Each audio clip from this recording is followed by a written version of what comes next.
प्रसार माध्यमातून चालू घडामोडी पाहण्यासाठी न्यूज केंद्र चॅनलला लाईक व सबस्क्राईब करा। लोकसभा मतदारसंघाचे महाविकास आघाडीचे अधिकृत उमेदवार संजोग भाऊ वागिरे पाटील यांच्या प्रचारात लोकसभेला 10 वर्ष आपण एक खासदार निवडून दिला श्रीरंग बारणे नावाचा। त्या श्रीरंगाचे रंग आपण मागच्या 10 वर्षात बघितले, काय काय रंग त्यांनी दाखवले। एकदा निवडून आले की ते परत इथं येत नाही, हे आपल्या सगळ्याला काही वेगळं सांगायची गरज नाही। माझ्या अगोदरच्या वाक्यांनी त्याचा उल्लेख केलाय। पण मित्रांनो, ही निवडणूक कशासाठी महत्वाची आहे? ही निवडणूक संजोग भाऊ वागिरेला का निवडून द्यायचंय? तर या देशाची लोकशाही ही धोक्यात आहे।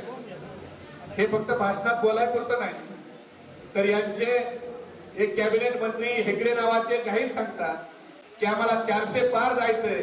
का जायचंय? तर आम्हाला या देशाचं संविधान बदलायचंय। पारंपरिक जाती धर्माचे लोक पुढे गोविंदाने नांदतात। इथं आमचा हिंदू धर्म भगवद्गीतेप्रमाणे चालतो, इथं आमचा मुस्लिम धर्म कुराणाप्रमाणे चालतो, इथं आमचा ख्रिश्चन धर्म बायबल प्रमाणे चालतो। पण माझा भारत देश हा महामानव डॉक्टर बाबासाहेब आंबेडकरांनी लिहिलेला संविधान होता।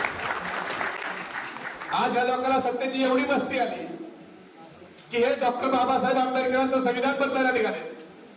ज्या संविधानानं टाटा, बिर्ला, अडाणी, अंबानीला एका मताचा अधिकार आणि माझ्या झोपडीत राहणाऱ्या कामगारांना देखील एका मताचा अधिकार ज्या महामानवाने दिला, त्या महामानवाचं संविधान बदलायला निघाले।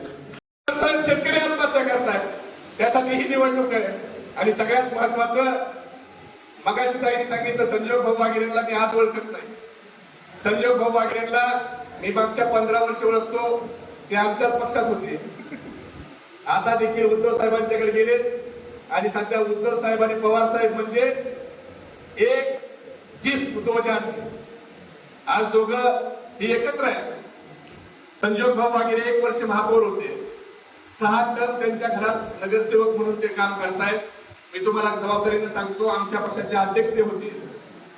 सगळ्यात जास्त पिंपरी चिंचवडचा राष्ट्रवादी काँग्रेसचा अध्यक्ष म्हणून जर कुणी काम केलं असेल तर ते संजोग भाऊ वागिरे यांनी केलं। एक संघटनेत काम केलेला माणूस आहे आणि हा मला कुठेही अवेलेबल होणार आहे।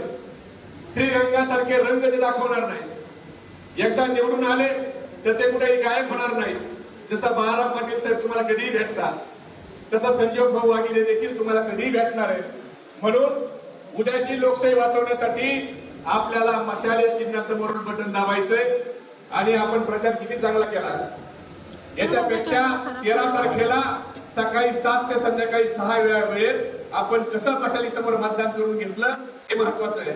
कारण आज महाराष्ट्रातले सगळे पक्ष सोडले जात आहेत। आज महाराष्ट्रात हुकुमशाही आणायचा प्रयत्न केला जातोय, सगळ्यांना धमकवलं जातोय, सगळ्याला ईडी खाणे तुका म्हणणारे आज सगळे भ्रष्टाचारी लोक त्यांच्या पक्षात घेऊन पार मंत्री करून टाकले। आणि जो त्यांच्या पक्षात आला नाही, मग तो संजय राऊत साहेबांसारखा असेल किंवा अनिल देशमुख साहेबांसारखा असेल, त्याला जेलमध्ये घातलं जातं। आणि 71,000 कोटीचा सिंचन घोटाळा करणारे अजितदादा